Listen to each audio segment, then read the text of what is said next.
I don't like to go too much into people who make derogatory statements about me, but I will say that there was one person unleashed a fairly vitriolic personal attack on me, which in my opinion was quite gutless, and I took it personally, and I think it was unwarranted and unfounded.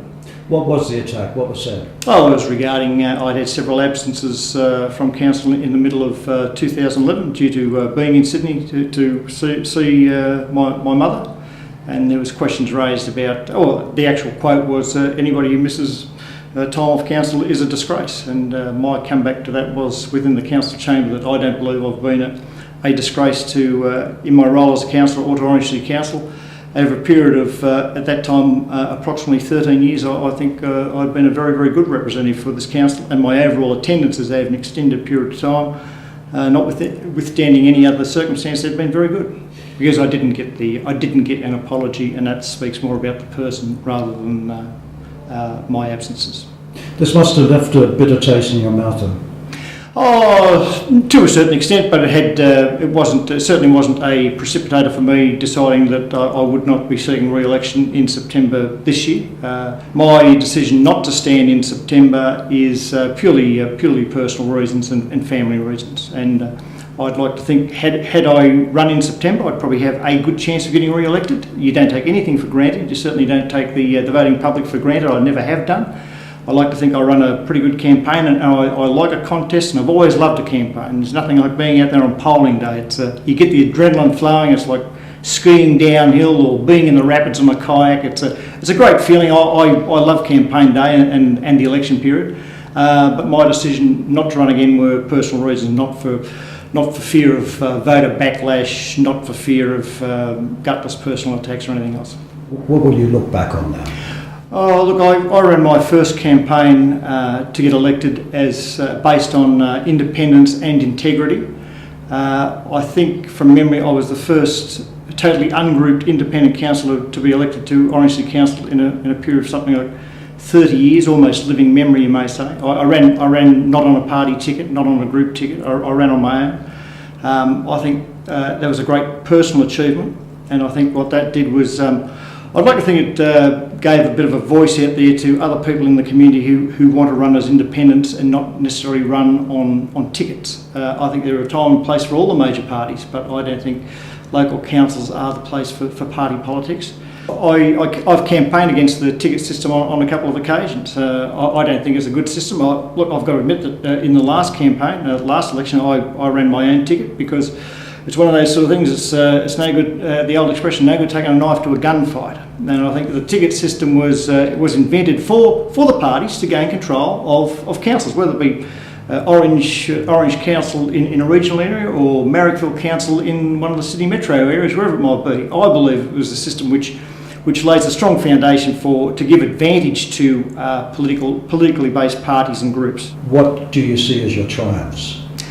Oh, look, I'd like to think that I've brought humour to the chamber.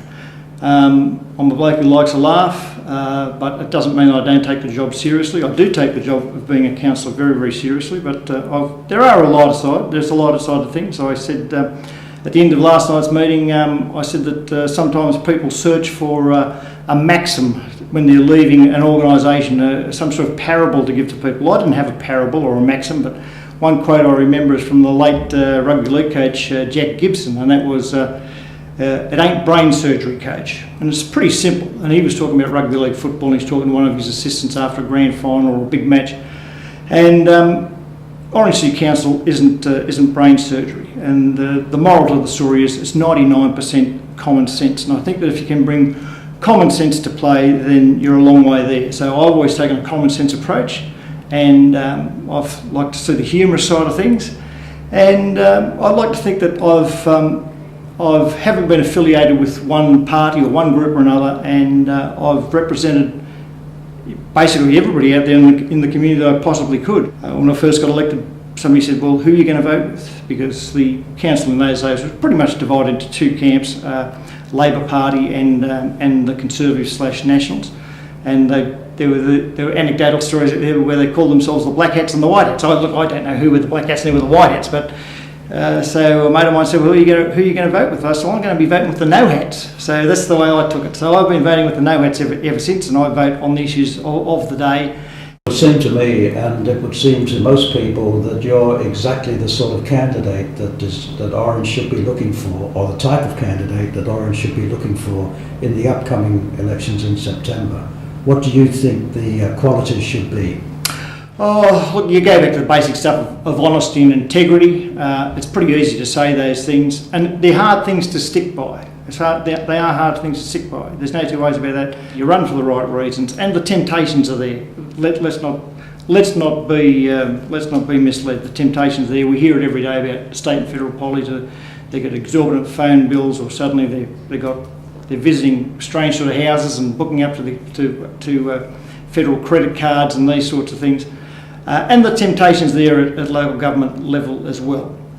So it can be, if you take the first temptation, then you're going backwards, and it's hard to come back from there. So you need somebody who has an absolute resolve that they are there for the right reasons. I think one of the problems that we've got now is a lack of true disclosure in the lead up to, certainly local government elections. We have candidates out there now saying, I'm there for the community, I'm there for the community. And that's a wonderful premise. Unfortunately, you find out when you delve into things that some of these people say that they're there for the community. They may have major land holdings, and you'll get a road that goes through their property, and suddenly they're making a financial windfall. Now that could all be totally coincidence, and for the sake of this interview, I'm prepared to believe that it's totally coincidence. And I think there should be a greater level of disclosure prior to an election, rather than having some sort of exposure down the track, because on a lot of occasions that exposure doesn't happen, and if it does, then it's probably too late. Do you think that the Orange City Council has been a clean council compared with other councils in this state? My personal feeling is that there should be now, and there should have been in the past, a great deal of scrutiny on all dealings of all councillors. And I think that in that way it would certainly clear up, certainly eradicate a lot of conjecture. Would this in any way imply that people like Brian Wood have a point to make against the council or any councillors? Oh, look, I've always said that if people have allegations to make against a council or a councillor, they should make them if they feel they can be substantiated. There's a difference between a substantiated allegation or something which is fairly factual and just mischief making or being vexatious. It's no good.